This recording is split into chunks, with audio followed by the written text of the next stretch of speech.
me ask you a question that I don't know if you and you can shit on this if you want to. I do feel as a minority there is within the industry a certain type that there's whatever it is they're a little bit more comfortable with, and those guys get the shots first. And part of the reason I was so happy to see 85 South get the Netflix special is because I know how talented those guys are. And I remember being on Wild 'N Out, and I top to bottom, no disrespect to anybody on this couch, that's the most talented cast I've ever worked with. It's monsters everywhere.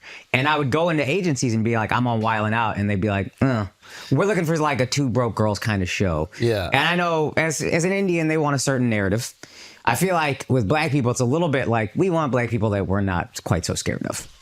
You're like, telling stories about some shit that's like... They want the skin color to be diverse, but not necessarily the personality and experience. And I don't know if that's like... I don't know if they're even aware of it. You know what I mean? Like, I wonder if it's like... I remember there was a pilot, and every pilot I've ever seen for an Indian is he's married to someone or in love with someone who's non-Indian or can't get someone at all. And I was like, yeah, I just don't... I had a holding deal with ABC, and I was like, I don't really want to audition for this. I was in a position where I felt like I could say that. And she was like, why? And I was like, well, I explained the reason. White exec in LA. And I don't think... She wasn't racist at all. Poor girl truly didn't understand. She goes, but he's Indian.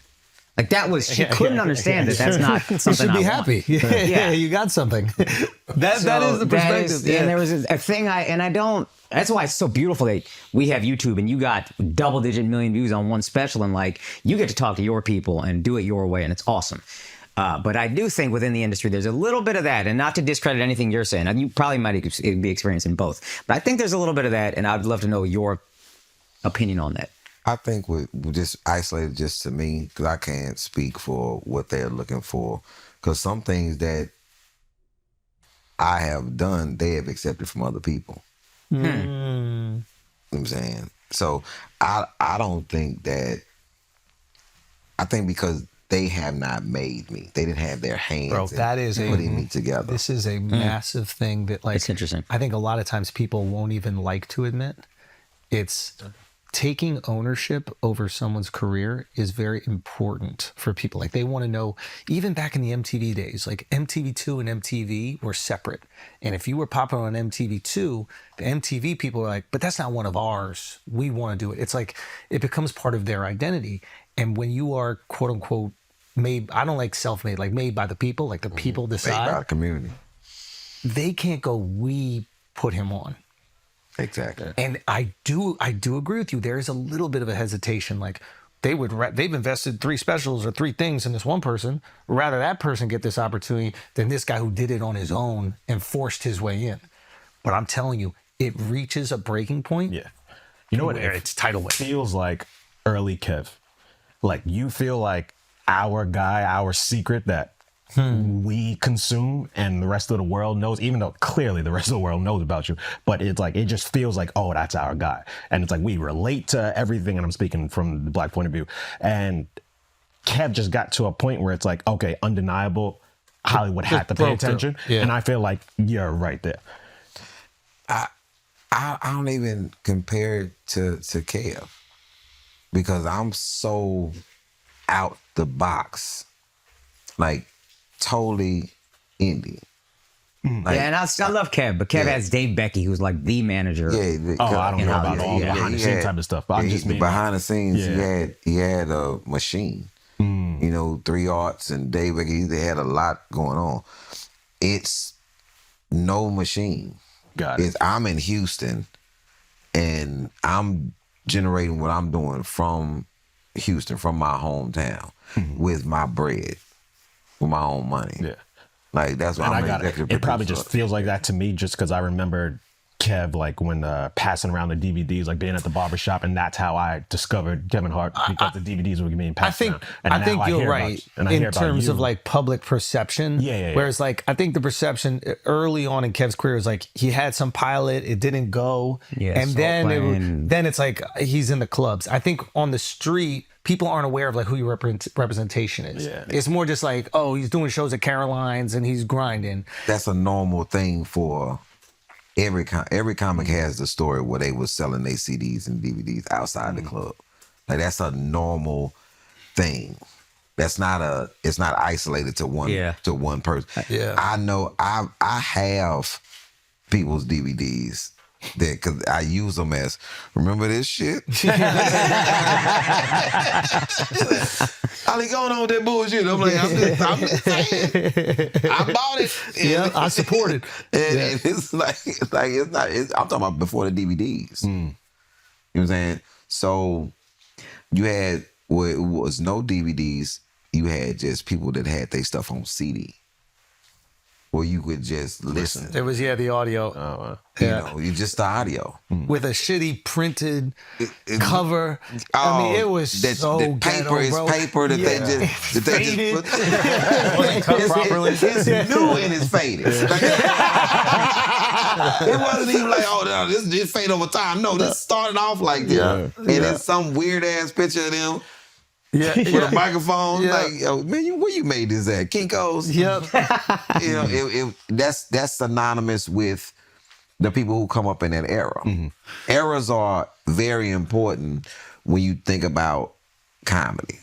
When you think about damn near anything. Like I was doing an interview with Vlad, and I was talking about canned goods and If you didn't come on this pod and went on Vlad, I'd have been so pissed. I'd have been like, "Are you fucking kidding me?" no, they do numbers, as do we. it was pulling teeth. It was another. It was another like I don't know.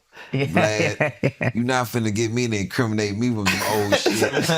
and I saw part of it. You told a great story. Willie D called me to do that. Oh, really? It took a buffer. Willie D called me and like, hey man, listen, bro. I know. He'll crack. Anytime Willie starts something, I know. Yeah. And he didn't even say me what it is yet. I'm like, what's up? He's like, Vlad's in town. He want to interview. I'm like, really? And he's like, leave, man. Just do the shit. and that's. I thought it was good. And I thought the views were crazy from it. I got some other feedback about something else, but I ain't gonna talk about that. But Willie D is a buffer a lot of times when it comes to things. Yeah. Because he's very, very respected, and Willie will tell people, hey man, let me call him, because you calling him, it ain't gonna work. It's gonna go all bad. And he'd call, hey man. I'm like, what's up, man? Because Willie knows that I'm a different can of worms, and it doesn't. I said, what? And I'd be like, what they say? I'm coming, and he know I'm coming by myself. Yeah.